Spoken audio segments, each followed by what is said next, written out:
Hey everyone, my name is Gunther and welcome back to Igua Zoo. Today we are opening a habitat for our 9-banded armadillo, and it's really cool because one of my first habitats for another zoo was for the 9-banded armadillo, and it was pretty cool, but it didn't really work out. So this is my opportunity to save some face and build a habitat that's going to be even better. Now the first thing that I wanted to really keep in mind is that the location for this habitat is not ideal. There's going to be paths on both sides, and I don't really want to have to deal with rocks and trying to use foliage to cover them up. So I kind of used a little technique, which is to create another barrier that's really just going to act as a complete sightline barrier for our habitat. Super quick, made it out of some thicker bamboo pieces, and then I did color it all one color, and I kind of learned an idea, or I tried an idea, which is instead of choosing a different color in the palette, what I did is I actually just changed the entire color palette but kept the color code the same. So we got very, very close hues, and it kind of just breaks it up a little bit. It looked really nice. It's the first time I've ever done something like that, and I think I really like the idea. Now, if that makes sense to you, please let me know. I realize I just said something and it kind of doesn't make sense. I don't really know what I did, but that's the joy of playing in Planet Zoo. What's really cool as well is we finally have a new custom barrier for our habitat. Super modern looking, more modern than probably we've ever put in Igua Zoo. But I like to think that as Igua Zoo is developed, we've moved into an area that is completely redone. So this is going to be where we finally have the capital to start to really focus on creating all these really cool habitats. And we would see more modern architecture starting to make an appearance. I will say, though, that our first season of Igua Zoo is coming to an end. And really what I mean by that is we're going to move on to newer and bigger things. As you might have seen, we finally have a release date or a release window for Planet Coaster 2, so I want to prepare for that. But I also want to try my hand at trying some new zoos. So we're going to put a pin in Igua Zoo shortly. Not right now, we still have a few other habitats, plus a really cool build that I have to add into Igua Zoo. It was built by somebody in our community, goes by the name of Beaver, and he's built quite a few things in our channel. You might have seen Beaver's submissions for our Architect Challenge, things like that. So I'm really excited to show off what he's built for Igua Zoo, and I'm super grateful for him putting that together. I did never expect anybody to do something like that. And I'm so over the moon and appreciative of all the work that went into it. Now you are seeing that I've kind of added a raised section in the back of the habitat. And it is a small habitat. We're not talking very large. Armadillos don't need a large habitat. So I added a raised section in the back. And the entire idea of having a raised section is that when you're looking at a habitat from only one angle, because we only have one way to look into this habitat, if it's flat, you may lose the animals in all of the foliage. And let's be real, armadillos are kind of small. So keeping that in mind, having a raised section actually makes sense for a habitat like this. I want you to think about the zoos you've been to. Most often, when you have a habitat that you want to look into, there's tons of different viewing angles. And we see that with our giant otter habitat. We had this underwater view, we had this above ground that was raised above the habitat. So no matter where the giant otters were, you had a prime viewing angle of them. But when you have one habitat that only has one viewing angle, you don't have that luxury. So creating these raised areas or making sure that you have areas that are easier to see, and that could be tilting your entire habitat or maybe raising the viewing area so that it's above the habitat, allows your guests to see animals wherever they choose to roam to. And the final product is a really cool multidimensional habitat. And I say that it may not be multidimensional. You may disagree with me. That's totally okay. I would love to hear your thoughts in the comments below. All that being said, we're pretty much done the exterior of the habitat. We are going to circle back later in the video because there are going to be a few extra details that we're going to add in, but we've created a rather simple looking but super effective habitat for the armadillo. And hopefully this gives you some inspiration for your own armadillo habitats, or any habitat for that matter. I like to think this one looks really cool, one of my favorite habitats, and I realize I say that every time I build a new habitat, but that kind of makes sense because as you build new things, you become better. And I like to think this is a perfect example of becoming better at building in Planet Zoo and creating something really cool. So I would love to hear, or see rather, what are some of your favorite habitats that you've built in the past. So make sure you can drop on by. We have a really cool Discord community. It's steadily growing. Everybody is welcome to come, and I would love to see you add in your builds in our Discord community. You can actually find the link in the description below if you're interested. But I want you to remember, there's no pressure to do so.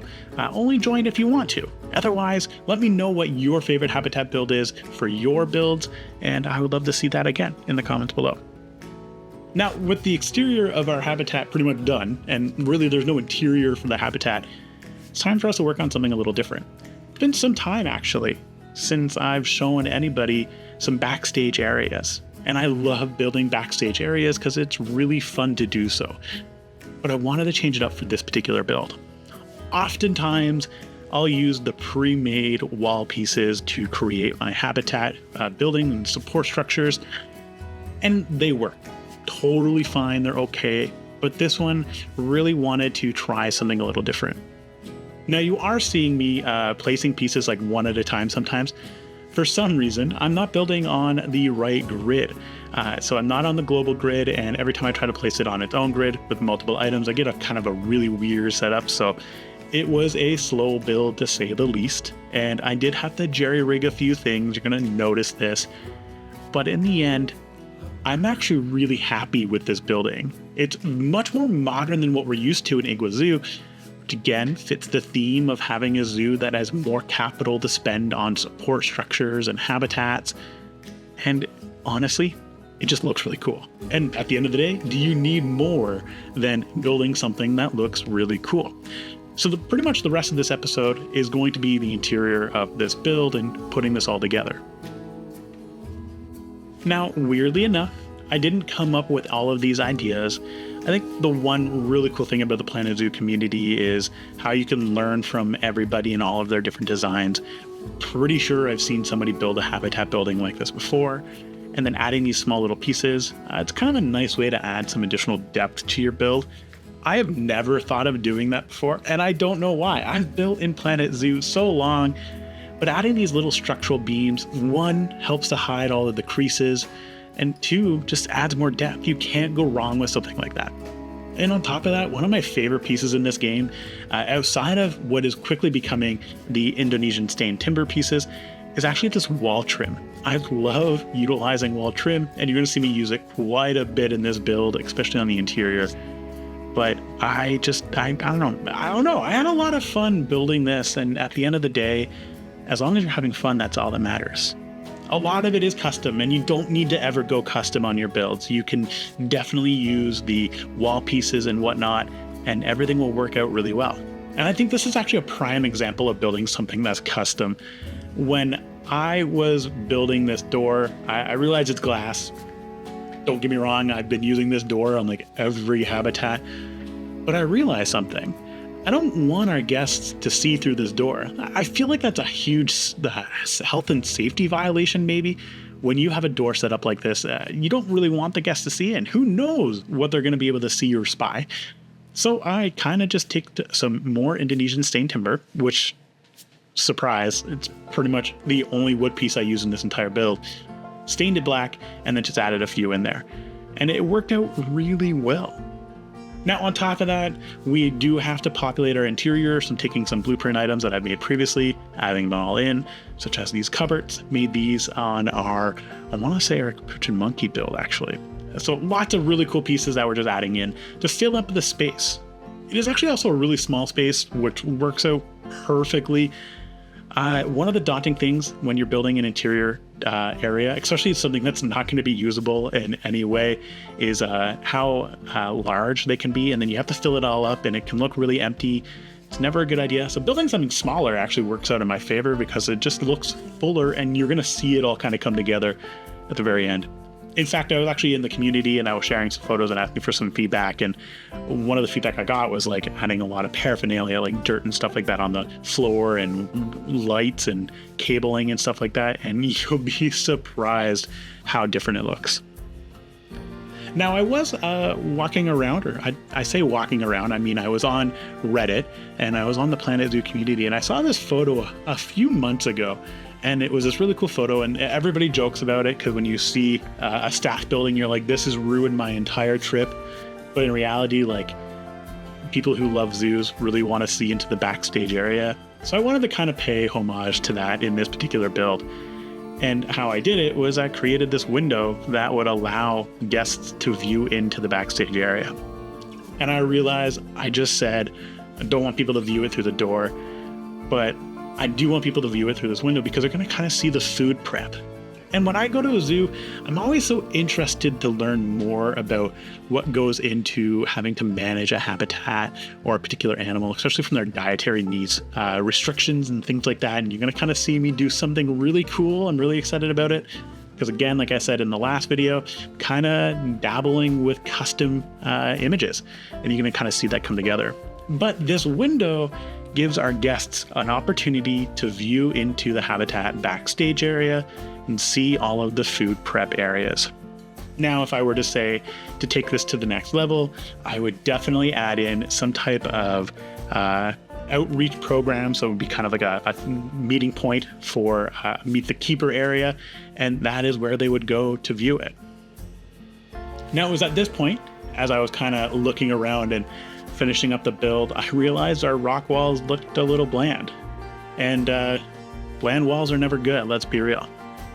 So knowing that, I took some roots. You've seen me do this before. I've seen lots of people do this before, but as you see the roots get added, it adds so much more to the build, and it's amazing what one type of piece, I was going to say one piece, but I've used a lot of different roots on this. So it's amazing when you just see one piece kind of go in and really change everything on the build. So if I have a piece of advice for you today, when you're watching this video, for all of you new Planet Zoo builders out there, it's okay to play around and try different things. Roots are a fantastic way to fill up an entire habitat, or in this case, the back wall. You could add additional rocks, things like that. You could also add basket ferns, like what you're seeing me do here. And I even toyed around with a few different things, adding some smaller ones on the bottom and then bigger ones on the top, so you can kind of fill in the greenery. I ended up only going with the ones on the bottom, because you gotta try. It's all trial and error to see how it looks. And even though the basket ferns are repeating, it definitely adds a little bit more to the build. Again, just playing around with it is really cool. And then layering on some additional roots, can't go wrong with that. And you make things that are truly amazing. So I encourage you to get outside of your comfort zone and build your way and try some new things out, because it'll really make a big difference in your builds. Be surprised. Now, I will say there is one downside to building such a small habitat. It's a premium on space. Space is a premium in this case. Struggled a lot with getting a lot of the enrichment items in here. Ended up having to forego some of the enrichment items because the space was just not large enough. So maybe now I understand why Planet Zoo has a minimum space requirement, but I think we made it work out. Now, there's one last thing we have to add, which is some type of education element to the exterior of our habitat. There are a few other things we have to do, but I'm actually really impressed with what I did here. So this is one of our shingle pieces, and I took it and then just layered them together to get a much smaller wood plaque, and then I placed our TV on top of it. I can't go wrong with it. That actually worked out really well. I'm really happy with how it looks, because one of the issues that I had with this is that you can't build very small in Planet Zoo. It makes total sense why. I totally get it. But utilizing the shingle pieces actually gives you the opportunity to make some really cool looking wood planks that will kind of act as a barrier for your education elements. And just like that, we are pretty much on the last section of our build, which is actually going to be the exterior. And this is the surprise. I'm so excited. I made a feed schedule, so morning, afternoon, and snacks for our armadillos. I have a second window, and I would love to hear your thoughts on what should go on our second billboard here. Should we do another feeding schedule? Can we add maybe like some outreach topics or jokes of the day, what have you? So if you have anything in mind, I'm going to turn it into a chalkboard. I would love to get your thoughts, and we'll put it in the build, and you'll see a picture. I'll put it on the one of our community posts. I'm really excited. I've been having a lot of fun creating these custom elements. I will say huge shout out to some people in our community who have also helped to create some additional elements. You might have noticed a new logo for for Igua Zoo rather. You actually might have noticed it on our last episode. That is not built by me. It was actually somebody in our community put that together, and I am so thankful for that. I was over the moon, so I really appreciate it. It was a fantastic experience. Now, the last thing, truly last thing to do in this build is clean up the interior. And we're going to clean up the interior by making it look dirtier. And who would have ever thought? I'm living my life where I can make things dirtier and make it look cleaner. And one of the cool things that we can do is we can add some air conditioners, we can add some lights, we can add some cabling, and you're going to see it all kind of come together to create this really cool habitat. And that's pretty much about it. Today's episode, while longer, it was actually a quick build because it came together super fast and can't go wrong with some of these builds. I actually like micro builds because you can fit so much into such a small area and they look so full. Absolutely love these micro builds. Now, of course, stick around for the very end. You're going to see some additional cinematics of our overall build. And I did mention earlier, we are kind of moving on to the end of season 1 of Igua Zoo. We have a few other animals that we're going to add into the habitat. I'm thinking maybe the maned wolf. I don't know. Love to get your thoughts on what other animals you would love to see join Igua Zoo's rowing zoo. And yeah, thank you very much for your support in helping me build this habitat. The community has been fantastic. And again, I'll say this again, this is one of my favorite things about the community is just coming together and building these amazing things. I don't think I could have ever done it without you guys. So again, just huge shout out to everybody who supported the channel. If you made it this far on the video and you want to show more support, you can do so by hitting the subscribe button. There are really cool things and benefits of subscribing. This case in point, you'll be able to catch some of our live streams as I kind of hang out, we talk Planet Zoo, and we build something new. I'm actually going to be live streaming hopefully this weekend at some point. So make sure you head on over and join in because I would be really excited to see you guys be part of this community. Otherwise, again, thank you as always. And I look forward to building more with you guys in this new, more relaxed, let's just have fun series of Planet Zoo videos. As always, everybody, thank you and ciao for now.